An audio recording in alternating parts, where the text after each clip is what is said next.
खरं सांगायचं झालं तर मुरली साहेबांनी आपली सत्ता नसताना सुद्धा या भागात भरपूर सगळ्यांना सहकार्य केलंय, कामं चांगली केलेली आहेत. एक कॉल प्रॉब्लेम सॉल्व त्यांचं ब्रीद वाक्य आहे, त्याप्रमाणे ते आजपर्यंत करत आलेले आहेत आणि आम्हाला त्यांच्याबद्दल भरपूर आदर आहे आणि अजून पण ते निवडून येणार ह्याची आम्ही ग्वाही देतो. अगदी म्हणजे जसं हाताई आता बोलल्या तसं खरोखर म्हणजे त्यांच्याबद्दल एक आपलेपणा जो वाटतोय, कधी ते असं रस्त्यानं जरी निघालो तर ते काय ते योगाला चाललात का हे ते म्हणजे आवर्जून बोलतात.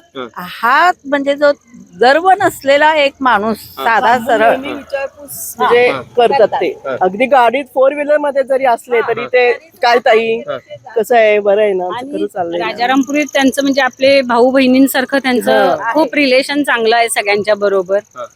असा एकच नगरसेवक आहे जाधव कुटुंबीय. हात जोडून विचारपूस करणार, म्हणजे नेहमी त्यांचे हात जोडलेले असतात. फिरायला जाताना सुद्धा ते प्रत्येकाशी आवर्जून बोलणार. हे जे त्यांचं आहे ना, हे आम्हाला खरोखर त्यांचा स्वभाव भावला आहे. किंवा इतर लोक कशी अशी ह्याच्यात असतात, तसं काय वाटत नाही. मुरली जाधवांबद्दल आम्हाला तसं अजिबात वाटत नाही. अगदी आपल्यातले वाटतात, म्हणजे थोडक्यात आपल्यातले वाटतात.